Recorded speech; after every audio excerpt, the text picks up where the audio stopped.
On your Thursday episode of Locked On Raptors, who are the best fits in the Raptors range at number 9? Plus, I convinced a Jacobe Walter skeptic that he's good, actually.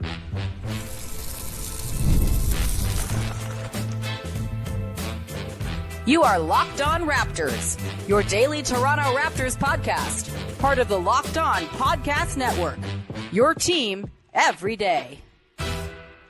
Hey, what's going on? And welcome to another episode of Locked On Raptors, part of the Locked On Podcast Network, your team every day. I'm your host, Sean Woodley. I've been around forever, so long. I'm so ancient and old covering the Toronto Raptors on various platforms. You can find all my work over on Blue Sky. You can find the show on Instagram. You can join us in the Locked On Raptors Discord server. Link in the description of the podcast. Free to join. And man, oh man, was that a place to be last night during the end of that Pacers-Knicks game. Come talk ball with us in the Discord. It's a great little listener community we got building around the show. Today's show is brought to you by our friends over at FanDuel. Right now, new customers get $200 in bonus bets when your first $5 bet wins. And we're off and running here with one of my favorite guests from one of my favorite podcasts. It's Trill Bro Dude from You Know Ball. We're going to talk some draft. We're going to talk the state of the Raptors roster. And we're going to get into why Jacobe Walter is good, actually. Trill, how's it going, man? Welcome back to the show.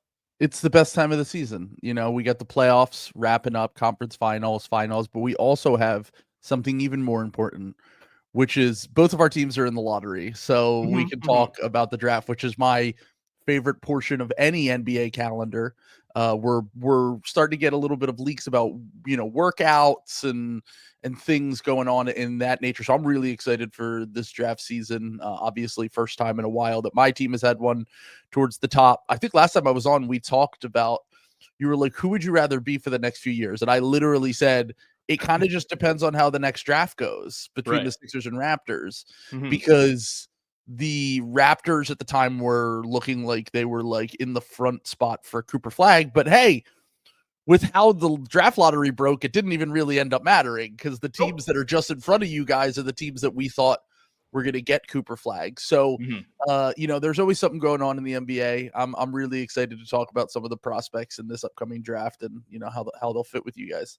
How would your draft season experience have been had the Sixers not gotten their pick? I know this was a stressful evening for you. What was it, 10 days ago now? Yeah, I wouldn't have. I wouldn't be on here right now. Probably, I'd probably be too depressed to talk about it. But I still get excited for the draft in general because it is my favorite day of the year. But I would say I definitely would be in a lot worse mood at a minimum right now. That was having sat through a season where we had these expectations that were all the way up here, and then they ended up having their worst season in like a decade. It would have been really tough to then also hand over the pick to the team that's probably about to win the NBA finals. So I'm kind of glad for obviously as a Sixers fan, but I'm also happy for the teams in the West that were like, are they really about to add the 7th pick in the draft? And they're a pretty good drafting team. Like, so all in all, it actually ended up being a great outcome. I mean, it's very likely they would have just traded that pick for 3 more picks in 5 years because Sam Presti's a little freak. But exactly, we're not here to talk about Sam Presti, the freak. We're here to talk about the Toronto Raptors, who are picking 9th overall. Not exactly the outcome the Raptors would have hoped for after an 8-31 start. They played pretty good basketball in the second half of the year. They also ran into the easiest schedule that's ever existed in the last 20 or so games, where every single game was against the Sixers, the Wizards, the Hornets, or the Jazz. And so they ended up where they ended up. Again, where they ended up doesn't seem to have mattered in the flat lottery world. So we're picking 9th and it's all good. I'm curious, Trill, like, we'll start here, then we can get to some specific guys. But for you, do you think the Raptors are in a position where they should be heavily considering fit, considering their roster is like pretty built up? They have a starting 5 that's kind of basically in pencil, I think, going into next season at the very least, if not in pen. Them falling to 9th actually makes it more likely they don't have to make like an RJ Barrett salary dump trade this summer because they're going to duck the tax.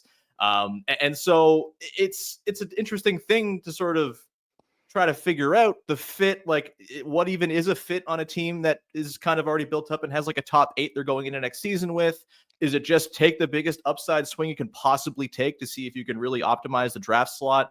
What would your sort of headspace be if you were running the Raptors going into this draft? Well, as you can see down here, I have VJ, Connor, Tre at 3 for the Sixers, so I don't really care about fit. I think it's the most Right. overrated thing when it comes to drafting, unless you're in a. All right, so the one example I think where fit can be a little bit different is if you have like a disaster season, like the Sixers had, but if we knew Joel Embiid was going to come back and be fine, kind of thing, where it's like, all right, well, we probably want to take a player that can play with your 3 stars, 4 stars, however many people you consider stars on the Sixers, and go from there. But when it comes to a team like the Raptors, that's still like kind of figuring out what their identity is, kind of figuring out who the core actually is moving forward. Like, is RJ Barrett a part of the core? Is who's really set in stone on this team? You know, you guys just went out and acquired Brandon Ingram. I remember at the time when we were talking about it leading up to it, I was hearing that it was going to happen, and I was like, the price is so low, why not? Yeah, totally. I didn't really get the fit, but I think that you're at this point with the way that the East looks next year, I think that you probably could talk yourself into taking whoever the best quote unquote fit is. But I think that when it comes to fit, you only should consider that if you consider the prospects in the same tier or not. Yeah. Like, if there's a prospect 2 tiers below another guy, but like you need a center, don't draft that guy. Like, totally. If you need a center and you have a wing, a center, and a guard in the same tier, then draft the center. That's fine. I'm generally best player available number 1 because I think a lot of the times you can end up with the James Wiseman thing when you end up going for a fit, a guy you think can play with your players right away. And then whatever your analysis is, whatever you've scouted, and I think you just trust your scouts and say, all right, this is the best player. And even in a situation like the Sixers where we have 3 guards who are 4 of our best players, 5 of our best players, I'm still like, if you think that the wings are bad in this draft, don't draft a wing just to draft a wing. So I'm kind of just like best player available. And then if it comes down to 2 prospects you really like, go with the one who fits better with the current roster.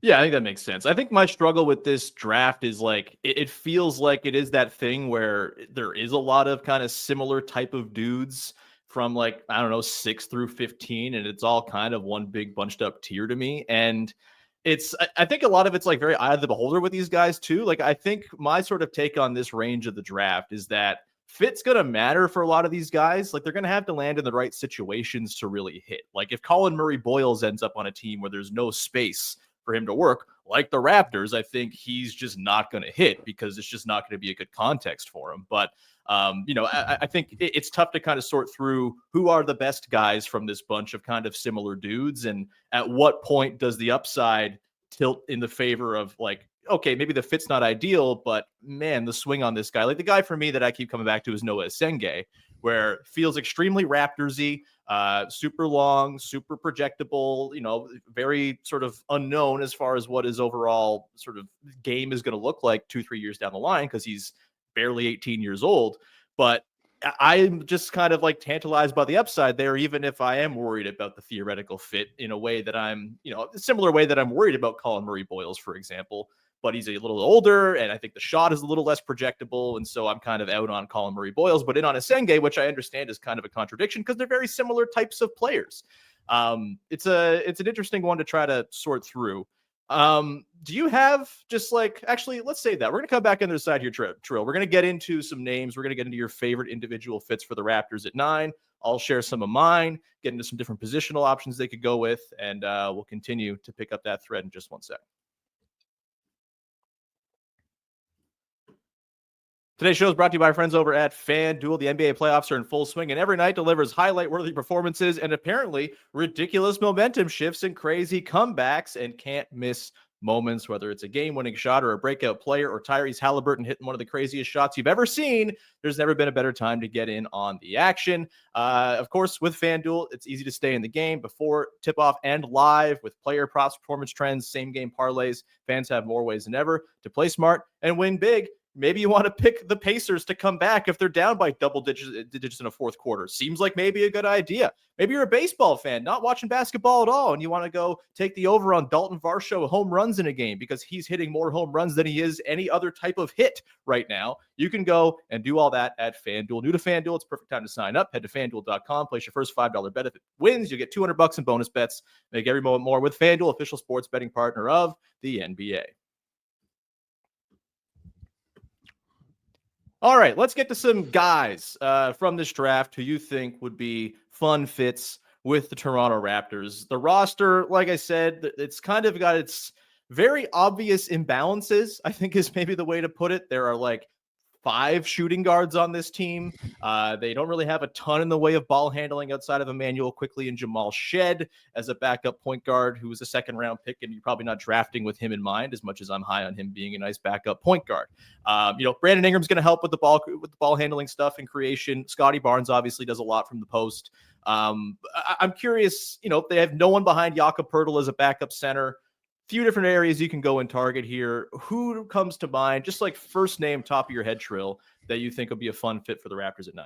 If it were a perfect world as a Raptors fan or Raptors GM, I would be praying that Tre Johnson falls to 9. I don't think that's going to happen. Now, I just think about it like this. I think about the fact that, now look, Tre is someone who, a lot of guys on this team need the ball. And that's one of the things where I think you would be a little bit worried about kind of the inverse of the thing you were talking about before, where Tre can definitely shoot.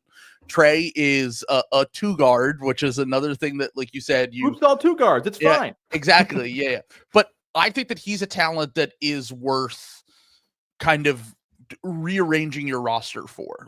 If he hits, he's going to hit big because he's a guy who is an elite shooter off of movement. He's someone who can create his own shot. He's someone, I think that he has he would be, it's funny, Ace Bailey keeps getting the Hooper label. I think Tre's by far the biggest Hooper in the draft. Totally. He is someone who can create for himself, can get into the mid-range. His only real weakness on offense, I would say, is the rim pressure stuff. That's something that probably, but then you just have him run 2-man actions with Scotty Barnes or whoever you're playing, Jakob Poeltl or whoever is your offensive hub in a general set. And he's someone I think that will be able to play off the ball, on the ball, create for himself. And I actually think his passing and playmaking is underrated because he didn't get to do it a ton at Texas. Now, part of that is just college, they don't pass nearly as much as they do in the NBA. Of course, Texas was a disaster. Texas was a mess, and outside of Duke, you didn't have a ton of teams who would really ping the ball around and share the rock. If you look at the statistical comps with Tre, because I liked his game just from watching him play at Texas and being okay, I think he probably needs to refine some things, which is something that might contradict a little bit with this Raptors roster, which is that it's a bunch of guys who need the ball and want to run offense, like Brandon Ingram and RJ Barrett and Scotty Barnes or whatever. But the thing about Tre is that I think that he needs, no matter where he goes, he's going to need to learn how to kind of play more within a team context. Totally. And I think that if you're the Raptors and you still don't feel you feel pretty good about the pieces you have in your roster, but you're not we have the number 1A guy that we feel like we can build around. And he's one of the few options that I would say that he's probably the 3rd best swing in this draft. And after Flagg and Harper, I think that now look, there are worlds where he doesn't work out and he ends up being, a bench shooting guard. And, obviously you would prefer to get a better outcome with a top 10 pick, but all of these guys in this 3 to 9 range have, I wouldn't say a fatal flaw, but pretty obvious flaws in their games that you can kind of nitpick. And that's why they aren't going in the top 2 of this draft. And that 3 to 9 tier is fairly similar to me. But if let's just say Tre, I think Tre's probably going to end up going top 5 because I think the shooting, I think once you get him into a workout, the shooting is just going to pop so hard. And he'll at the combine too, that exactly usually sees guys rise up. Yeah. The few guys I think about for you guys in this range is you already said 2 guys with Noah and Colin Murray Boyles that I wouldn't be crazy about that fit just because of the things that you brought up. Mhm. There are three guys. I'm going to do two that are fairly obvious. Kon Knueppel being one of them.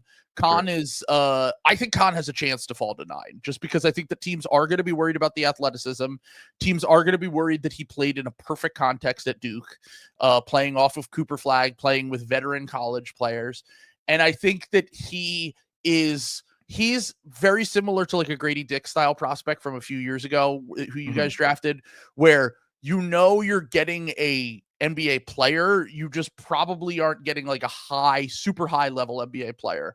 The difference I would say between Kon and Grady is Grady's a little bit more athletic than Kon overall. Kon's fairly unathletic, but he's craftier than Grady. I think his passing is better than Grady. I think way better with the ball for sure. He's a guy that I think can not only run off screens. So he honestly, it's very funny that we're a year removed from the Sixers drafting Jared McCain and everyone having basically the same exact concerns that they had with him. But Kon Knueppel was better in college, is 6'5" instead of 6'2" or 6'3", and it has a very similar kind of old man style of game, running off screens, making the connective passes, and then also on top of that, he can run pick and roll a little bit. Like I think that a lot of people talk about, and I do agree that he obviously got a great situation playing with Cooper Flagg, but when Cooper Flagg got hurt, he won MVP of the ACC tournament. Like, and that doesn't really get discussed all that much. And like Maluach is the guy I think benefited the most from Duke's context, just because he's such a raw player that him playing with like multiple good defenders, playing with guys who can create for him in Flagg and Kon, so that he could look the best he possibly could as like a run, jump, and dunk big. I think that he is the one that probably benefited the most from that context.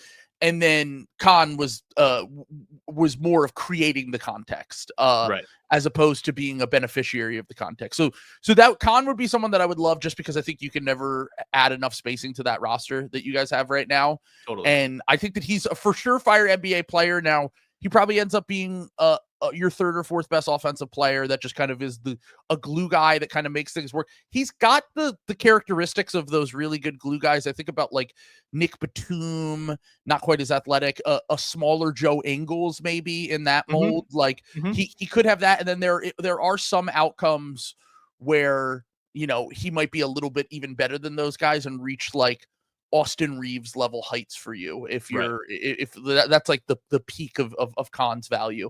And then the other guy that I don't really think is being discussed, like Maluach is a fairly obvious one, just because Jakob Poeltl's a little bit older. That's my guy. It's my guy.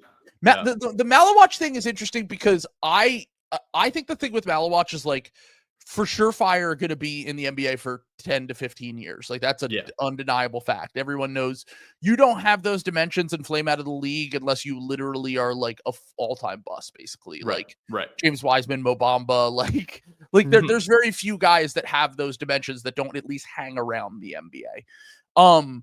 And the thing with Maluach that I think that will unlock his ceiling potentially is obviously the shooting. Like, because right now, as we move into this era of the NBA where it feels like everyone can do a little bit with the ball, like it feels like that's like, if you look at all the teams remaining, all the starting centers can kind of handle a little bit.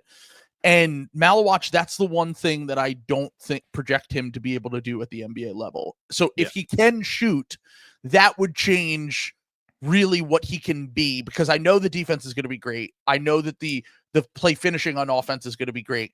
How can he advance as a guy who has the ball, and how can he advance as a guy who spaces the floor is really what it takes to reach like, fringe star plus impact. Like I think that he could be a guy that like doesn't make all-star teams, but makes all defense teams and is a clear star impact guy, one of the 40 or 50 best players in the NBA, and is clearly impacting winning in like a Jared Allen style or whatever. Yeah. So I like Maluach. I'm going to throw a wild card name out there for you guys that I don't think is really on anyone's radar right now, because everyone's talked about these prospects to death. Cedric Coward, who is talked about him yesterday. Yeah, let's go. Rising up boards right now. He's someone who might have benefited from the fact that he actually got injured this last year, which sounds weird to say, but just because we have such a limited sample of him playing against real competition.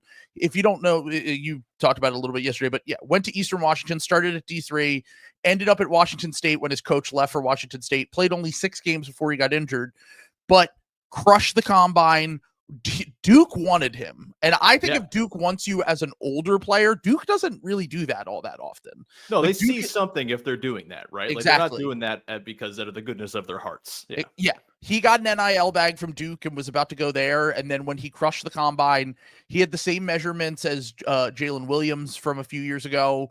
Obviously, the kind of kiss of death is that people have been doing the Kawhi comps, which is generally not a great sign when you get to this part of the cycle. But most guys that have, once again, similar to Maluach, most guys that have that kind of dimensions have a very high margin for error. Like there's a lot of different roles they can play in the NBA just because so few teams have that kind of player on their roster. Obviously, the Raptors are one of the few teams that has multiple long wings, but I don't think you can ever have enough. And Cedric Coward is like, honestly, the player that he reminds me the most of. I know he's been getting like some pretty crazy higher end comps. I think J-Dub's the most recent one. I don't think his handle's quite as good as J-Dub's. He was advancing a little bit this season in the small sample that we did see at Washington State. But the guy that he reminds me of is Mikal Bridges when he was at Villanova. Like super long. We know that he could be a guy who works within the flow of an offense where he's just moving the ball. He's able to get into the mid-range, shot 70% from 2 in 2 years at Eastern Washington. Played the efficiency is ridiculous. Like 70% career true shooting in college. Yes, lesser competition, but like that's not totally accidental. You can't write that off because that is just like, it's the Troy Weaver, Halle Berry in the grocery store. You know, that's what, for anyone who forgets, they asked him about the Thompson twins' athleticism because they were playing in overtime elite. And he said, well, Halle Berry looks good in the grocery store too. I don't care. Right. And that's the thing with Cedric Coward, where it's like, he's, no matter where he goes, he has the tools, he has the shooting ability, he has the ability to handle the ball and make those passes. And I think that he's someone who is going to be a player you can play from day one. Whereas some of these guys, I think, like even guys that we're drafting at 3, like I don't know if they're going to be instant rotation players. They might play 40 games next year. I think that Coward is someone who's going to be 22 next season, which normally sounds not great when it's like we're drafting a 22-year-old in the top 10. I get the concerns. I totally understand. But my whole thing is with wings, they develop so much slower than other archetypes that like you can get a guy in at 21 or 22 and they can reach different heights. Mikal Bridges was 21 on draft night.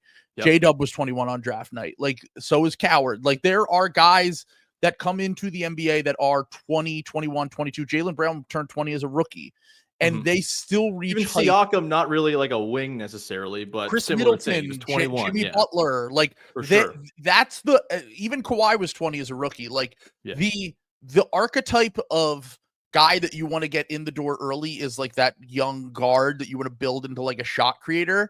I believe more so that wings can be taken a little bit later in their development and still turn out to be all-star level players, could still turn out to be like, even if he doesn't reach that, like Keegan Murray was 21 on draft night. Like there are plenty of examples of wings who come in that are a little bit older because most freshman wings are bad in college. And that's why they're not on the radar of NBA teams. So this is a weak wing draft, and Coward's probably going to benefit the most from that out of anyone because I think he's going to end up rising up boards. But either at 9 or in a trade down, I think that he's going to be. I think he's like another guy that's like just an obvious 10-year pro.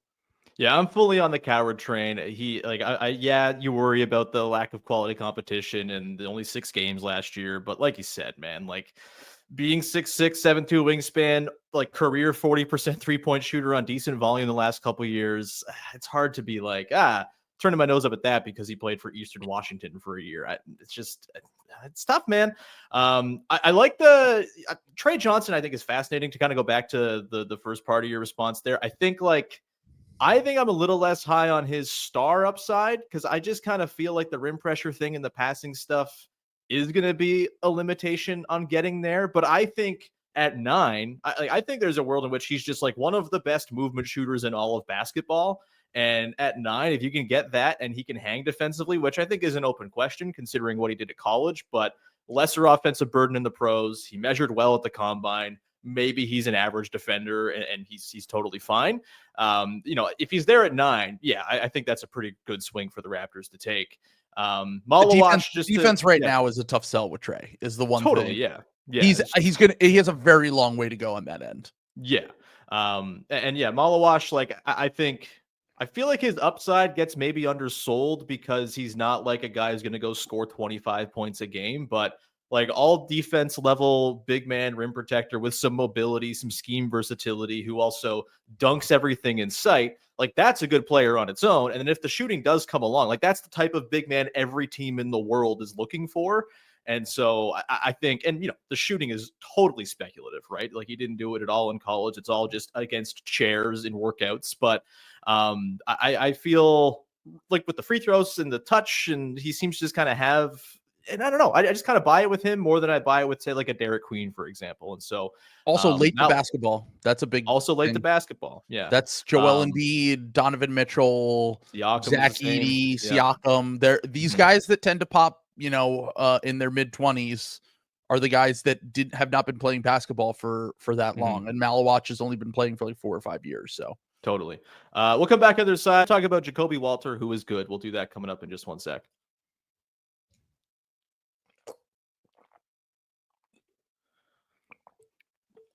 Wrapping things up here with Trill Bro Dude from Ball. Go subscribe to Ball on Patreon. It's great. In a sea of not very good national discourse about the NBA, you guys are an oasis. So please go check out the show, the streams. It's all good stuff. Jacobe Walter, Ball, great podcast. You guys, as the title suggests, no ball. And yet Jacobe Walter, he's become a bit of a running gag on the show, a guy who neither you didn't like before the draft. Sam kind of ironically liked going into the draft.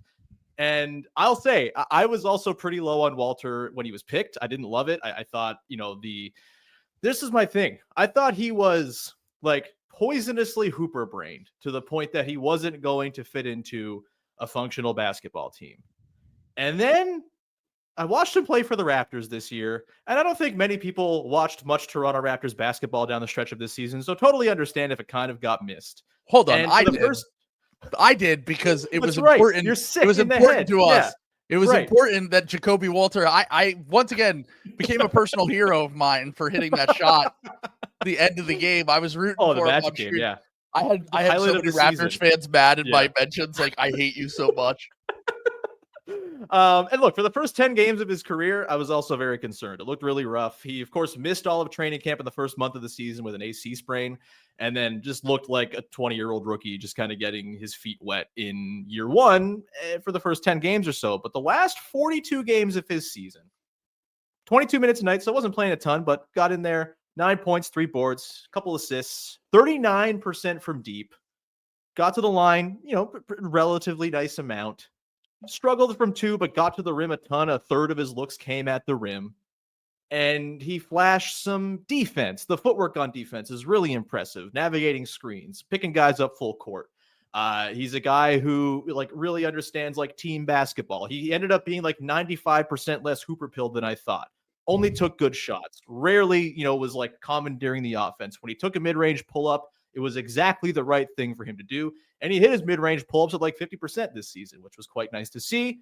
He's someone who cuts and all of this stuff. I think Jacobe Walter is good, Trill. I think you guys are going to have to come to this reckoning. And I have to ask you, my question is, what would it mean for the Ball universe if Jacobe Walter is in fact good? Well, first off, he's on my good side for helping out the Sixers in the tank. Perfect. So, but the thing is that the reason why Jacobe before the draft became such a point of contention on the podcast was because I kind of had all of the same concerns you did. I was like, he's an inefficient guy who was supposed to be a really good shooter that did not shoot particularly well in college, and is someone. Now, Baylor kind of always has guys like this. Keontae George was like this a few years ago too, where it was it felt like they didn't really have the right infrastructure for this kind of player to succeed, and they ended up looking worse because of it. But my whole thing was, I felt like every time I watched Baylor, I was incredibly underwhelmed by him. And my co-host Sam, who is normally very Sam is more analytical and he cares a lot about the efficiency stuff, and he cares about other, whereas I'm more he doesn't like Jeremiah Fears, for example. I like Jeremiah Fears because I see the star qualities that even if it doesn't work out, it's a worthy swing in the draft. Sam would rather draft a fourth best player on the team, right? Sure. So that's why when he was all in on Jacobe, I was just confused because I was like, well, his numbers suck. He is someone who did not play a style of basketball that you like, which is what you just described. And then he was just like, I just like his vibes. He's kind of a dog. And I was like, okay, that's a vibes. I'm very pro of that. Tre Johnson is part of the vibes based pick. Sure. Yeah. Where I'm like the heaters that this guy goes on. We're watching the playoffs right now.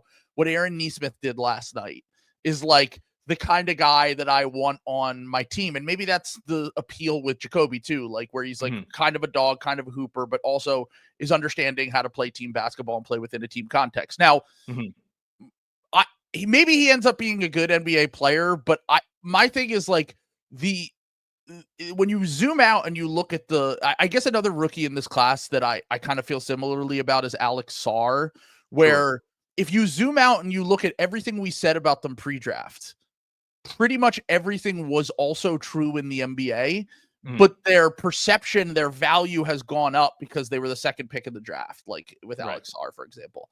Right. So my thing with Jacobe is like, I still think that there are some I don't think that he's a good enough ball handler to be a lead guard. So he's going to have to be an off the ball guard.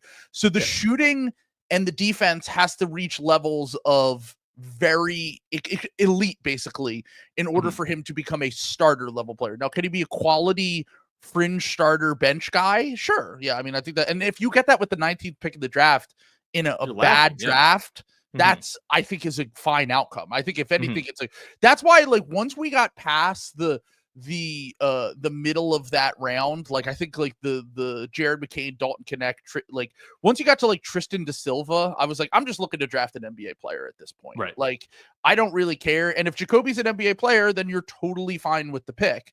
My whole thing is that Sam and I have had our differences on, I think, what level of player he can become. And I was out on him pre-draft, and I was like, to me, he's just like a deep bench player. Maybe if the shot comes around, I think Maxwell Bombach bomb boards from No Ceilings we had on was like, I think that he might be like his ceiling might be like a more athletic, like Luke Kennard type if the shot can really come around. And I'm like, that's a good player. Like that's like a legit fringe starter. And if you think he can reach those levels, that was like his optimistic view of what Jacobe could become. And if you think he can hit that, totally fine. But the whole Jacobe thing, he's become a main character on there because it's literally the only time Sam goes against his own thought process. Like with everyone else, it's like, oh well, this guy sucks because of X, Y, Z. Right. And then with Jacobe, he's like, he's a dog and a hooper. I don't care. So I get it. Well, pass along the good word to Sam. He's right. The vibes-based evaluation has worked in this case. I do think, like, I actually think the handle, there were some flashes in the back part of the season where they just were like, all right, you're the point guard for half a game because we don't have anyone else playing. And yeah, it's against March competition, but he's also a 20-year-old rookie. And, you know, I think there were some nice flashes there with the handle. You know, I think his drives, like if you watch him just kind of slow it down, he's got such a great change of pace. He like gets guys to jump and he just kind of has this sort of like, I'm going at my own pace, my own speed, and you guys can kind of do whatever the hell you want. I'm not getting deterred by it type of thing when he drives. I think that is pretty conducive to, you know, like the fourth, fifth starter type of thing. I think he's got a really good shot at being. And I think the Raptors really believe in him too. Like Darko Rajakovic seems to love him. They really seem to like buy him as like a worker and that type of stuff, which I know is kind of the guy the Raptors always go for. So I'm feeling good about Jacobe. I understand the reservations as someone who did not like the pick the night it was made. But I've fully come full circle and I cannot wait for Jacobe Walter to become a favorite of the Ball universe. Let's go going forward. Well, yeah, I'm very big in that unless you're drafted and you're like 23 years old, I don't care about your rookie year almost at all. Totally. Like there are certain outliers like Tidjon Salon, like no, that guy's not an NBA player. And I'm sorry, and I know that his brother's really good in the NBA, but Cody Williams, I feel similarly about him. Those are the two guys where I was just like, man, all of the things that we worried about pre-draft are like very much on display in the NBA. Totally. And became pretty obvious instantly that they were going to struggle to hang in the league. But if you show a level of competency, you take the most of your opportunities and you learn how to play within a team as a rookie, and you have some bright spots like the game winner Jacobe had, some stretches he had. I think he had one game where he scored 14 consecutive points against the Rockets, which ruled. It was like the start. I think I remember that. Awesome. Yeah. I think I probably got tagged in that when that happened. But yeah, no. Once again, I would say outside of the very few outliers, both good and bad for rookies, where it's like if you're instantly very good and you're young, I buy it. If you're instantly very, very historically bad, I'm very concerned for you. And then everyone in the middle is just trying to figure it out. And totally, Jacoby's definitely in that pool. Well, Trill, this was great, man. Thank you for hopping on the show. It's much appreciated anytime you take the time, and hopefully we can do it again sometime this summer when some slop happens. I don't think the Raptors are going to be much involved unless there's some strange happening in the Giannis thing where Giannis is like, send me to Toronto. I don't care what kind of package they have. And the Bucks. My prediction is RJ Barrett gets traded. I don't think that's crazy. I think that's more a deadline move. I think they're going to go into the year with the team and see what they have and then kind of reassess from there because they haven't actually seen the team play yet, but wouldn't be surprised at all if that happens. Right. I think had they been picking higher, that like was totally on the table, but because they fell to 9th, they can just kind of go in under the tax and be fine. But yeah, I if that happens, I'll have you on because I know we talked earlier this year about RJ Barrett, the Enigma, who I think I've come down on the sort of on the side of thinking I'm not so into it, but I understand those who do for sentimental reasons and passport reasons and things like that. But we're gonna leave it there. Trill, thank you so much, man. Anything you want to promote for the good people out there? You know, ball, obviously. Where can people find it? Just follow us for draft season. Follow us on YouTube. We do one episode a week on there. And then also, obviously, you can get us wherever you listen to your podcast feeds as well. We just hit over 1,000 paid Patreon subscribers, so I'm very excited about that. Thank you to everyone who already supports. And then, on Playback, we're doing our draft night stream, which is a little over a month away. That's my favorite night of the year. Like I said, we're trying to get we got 700 people at the peak of our draft lottery stream. I'm trying to hope to get over 1,000 people at the peak of our draft night stream. So if you're around for that and you want to watch the draft, bounce between us and Sean, because I'm assuming Sean's also doing his own stream. I don't do a full stream for the entire thing. Not a chance, man. I'm not that. Well, then hop on our stream after the Raptors pick. Have to. Yeah. After the Raptors pick, come on and we'll pick your brain on who they got. Unless it's someone you don't want, and then I mean, I'm okay to melt down about that too. I'm the guy who at one time lost my mind because they took Jonas Valanciunas instead of Brandon Knight. I'm all right to be wrong on a stream. It's all good, man. Last year we had famously had someone break down because we had a Bulls fan who broke down because they took Buzelis. And funny enough, he wanted Jared McCain, who was they were arguably the two best rookies this year. Yeah. So. Yeah. You know, look, he wasn't wrong. He was just wrong. Yeah. Shout out Kev. We're going to leave it there. Thank you so much. We will be back on Friday. I'm going to talk about some weird bigs. We're going to talk about Maxime Reynaud and Danny Wolf and some other strange big men who are probably not going to be there in the mix for the Raptors at 9, but maybe we'll get into that tomorrow. Thanks so much for hanging. Follow, subscribe, rate, review, tell a friend, etc., etc. Talk to you soon. Bye-bye. Damn it.